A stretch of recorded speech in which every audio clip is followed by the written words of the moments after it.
తద్వారా ఇక్కడ ఉన్నటువంటి కుటుంబాలన్నింటినీ, తద్వారా ఈ దేశాన్ని, ఈ లోకాన్నంతటినీ కూడాను సుభిక్షంగా ఉంచడానికి, మా యొక్క కోరికలను నిర్వర్తించడానికి, మాకు అండగా ఉండడానికి నిన్ను మేము ఈ రోజున ఇక్కడ స్థాపన ప్రతిష్ఠ చేసుకోబోతున్నాము అనే ఉద్దేశం చేత మనం విశ్వం నుంచి దేవుణ్ణి పుట్టినట్లుగా, తల్లి గర్భం నుంచి పుట్టినట్లుగా భావన చేశాము.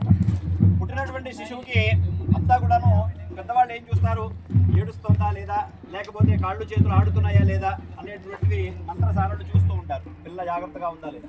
అదేవిధంగా బంగారపు కడ్డీ చేత, పులి చేత, వెండి శుద్ధి చేత ఈ యొక్క విగ్రహాలని శిల్పశాస్త్రం ప్రకారముగా ఏ దేవత విగ్రహాన్ని ఏ విధంగా అయితే చెక్కాలో అదేవిధంగా మంత్రాల ద్వారా దేవుడి తల దగ్గర నుంచి పాదాల వరకు ఒక్కొక్క అవయవాన్ని మనం చెక్కడం అన్నమాట, కల్పన చేసుకోవడం.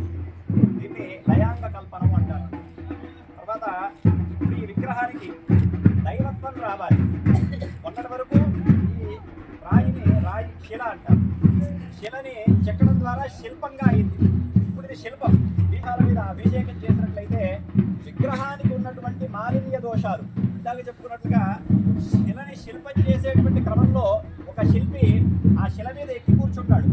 తర్వాత ఆ చేత ఆ యొక్క శిలని శిల్పంగా మారుస్తాడు. ఈ క్రమంలో అనేకమైనటువంటి క్రిమికీటకాదులు చనిపోతూ ఉంటాయి. ఆ దోషము అవి మరణిస్తూ మీకు అట్లా చక్కబట్టే మాకున్నటువంటి ఆవాసాన్ని మేము కోల్పోయామంటే మన ఇల్లు 2 తారీఖు బాధ కలుగుతుందో అట్లాగే రాయిని పెకిలించినప్పుడు ఆ పుట్టలన్నీ కూడా పోతాయి. అక్కడ ఉన్నటువంటి క్రిమికీటకాదులన్నీ కూడా మరణిస్తాయి అన్నమాట. ఆ దోషము చెప్పబడుతుంది.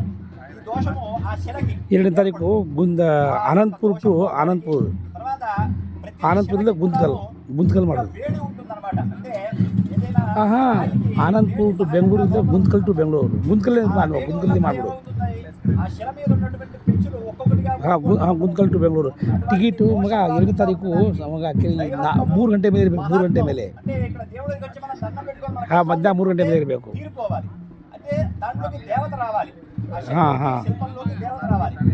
5 ಗಂಟೆ ಪರವಾಗಿಲ್ಲ, 6 ಗಂಟೆ ಪರವಾಗಿಲ್ಲ. కోమలత్వం కోసం మనిషి ఎట్లా కోమలంగా ఉంటాడు, చక్కగా మెత్తగా ఉంటాడు, ఎముకలు గట్టిగా ఉంటాయి. మధ్యాహ్న 3 గంటೆ ಮೇಲೆ ఇరಬೇಕು. తర్వాత సౌకుమార్యత్వం, దేవుడిని చూడంలోనే 2 కళ్ళు సారట్లేదు, దేవుడు ఎంత బాగున్నాడో, ఇక్కడే కొద్దిసేపు ఉంటే ఎంత బాగుంటుంది అనేటువంటి తన్మయత్వం మన మనస్సులోకి రావాలి. బస్సు ಬಂದ್ಬಿಡ್ತಿದ್ದೆ, దాన్నే సౌకుమార్యత్వం, ప్రసన్నత్వం, బస్సు ఎప్పుడు ఉండాలి. దాన్నే ప్రసన్నత్వం అంటారు అన్నమాట.